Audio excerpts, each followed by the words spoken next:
అధికారులు రిక్వెస్ట్ చేసేది ఏంటంటే రైతుల యొక్క కష్టాన్ని అర్థం చేసుకోవాలని చెప్పి కోరుతున్నాము.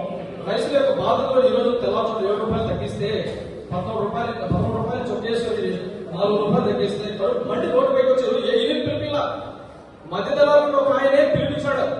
మేగడ కాదు చేతులు ఉన్నారు, వీళ్ళందరూ కలిస్తే తగ్గిస్తున్నారు, మేము కూడా అప్పులు పెట్టాము అని చెప్పని. కాబట్టి ఈ రోజు ఎందుకు వాళ్ళకి హక్కు వచ్చింది. ఇప్పుడు దళారులుగా ఉన్నటువంటి వ్యాపారస్తులు ఉన్నారు, అప్పిస్తున్నారు, అందుకని కాయ కోసుకుని వచ్చేదానికే వస్తున్నారు. అందుకని మీరు బండ్లు పంపొద్దు అంటున్నారంటే ఎందుకు పంపొద్దు అంటున్నారు?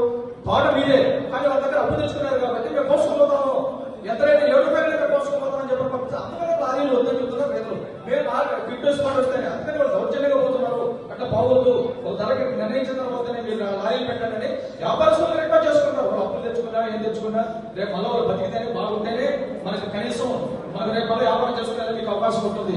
కాబట్టి దయవుంచి అటువంటి గిట్టుబాటు ధర కల్పించదు. మేము కనీసం 20 రూపాయలన్నా వస్తే తప్ప వాళ్ళకు గిట్టుబాటు లేదు. ఈరోజు ఎరువులు కానీ కూలీలు కానీ మందులు కానీ తెగులు కానీ నివారించుకొని వస్తే లేదన్నటువంటి పరిస్థితి ఉంది.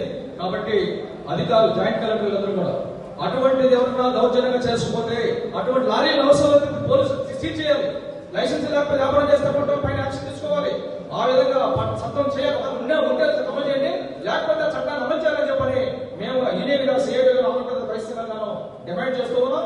వాళ్ళు చేసేటువంటి పోరాటం చాలా న్యాయమైనటువంటి, ఎక్కడ లారీలు తగలబెట్టలేదు. వాళ్ళ కడుపు మీద గడ్డి తీసి తగలబెట్టారు, నిరసన తెలియజేస్తారు. ఇంతకన్నా వాళ్ళకి ఇంకేముంటుంది. కాబట్టి ఆ ప్రభుత్వం ఈ రూపంలో ప్రభుత్వం చెప్తారు. ఇప్పటికీ ఆంధ్రప్రదేశ్ రాజస్థాన్ రాష్ట్ర కార్యదర్శి ప్రభాకర్ రెడ్డి గారు మన అచ్చెన్నాయుడు గారికి మార్కెటింగ్ కమిటీ కమిషనర్ గారికి ఇప్పటికీ లెటర్ పంపించేశాడు. మన ఇక్కడ కోర్టు సంస్థలు జరుగుతున్నాయి, లెటర్ పంపించున్నాడు. కాబట్టి ఆయన రేపు 2వ తేదీ వస్తున్నాడు. అన్ని సమస్యల పైన అవగాహన ఉన్నాయి. కాబట్టి మీరందరూ కూడా ఐక్యంగా ఉండాలి.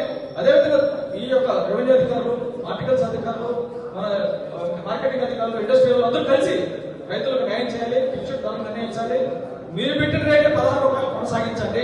ఇంకా మీరు వాళ్ళ మీద ప్రేమ అర్థం ఉంటే 20 రూపాయలు అమలు చేయండి. వాళ్ళు గిట్టుబాటు 4 రూపాయలు మిగిలితే రేపు మళ్ళీ ఒకటి పట్టుకోండి. రైతులకి ఎందుకు వేస్తారండి? రేపు మళ్ళీ వాళ్ళు లాభం వస్తుందని ఆశపడేసారు, కొంచెం నష్టపోయినారు. మాడిగల రైతులు కూడా అట్లా నష్టపోయినారు. 4 రూపాయలు ప్రభుత్వం సబ్సిడీ ఇచ్చినా ఇంకా అమలు కాలేదు. ఫ్యాక్టరీలో సిండికేట్ అయినారు.